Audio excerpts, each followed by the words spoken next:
Was Kuruk the worst avatar in history? Yes, well, to some people. He was to the Four Nations, and even other avatars like Kyoshi initially thought Kuruk was a lazy, good-for-nothing bum that failed to maintain the foundation his predecessor Yangchen made, so they hated him for this. His friends also lost a lot of respect for Kuruk as time went by, because he seemed to neglect them.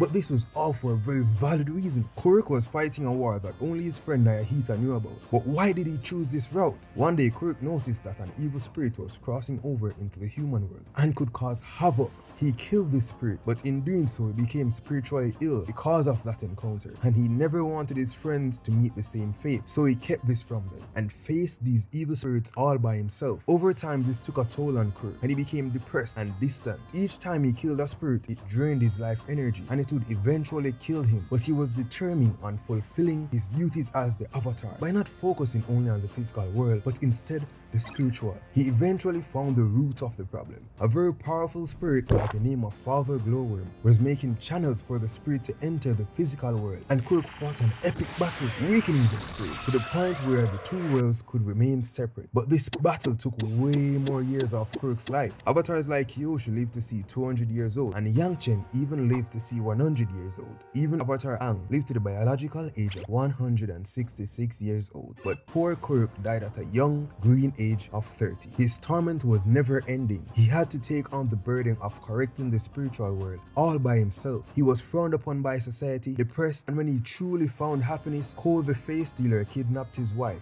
Kuruk did a lot in his short time as the Avatar, and if he had known about spirit bending, he would have lived way longer. But his story shows the true nature of being a hero. Oftentimes a hero is praised for their work, but what happens when a hero has to do something that no one else knows about? Kuruk's story encapsulates this perfectly, as we see him struggling mentally to deal with this burden, displaying selflessness and stoicism. While he may have been a bad friend and a bad leader, we can all agree that Kuruk was a great Avatar. But let me know what you guys think down below in the comments, and be sure to check this video here.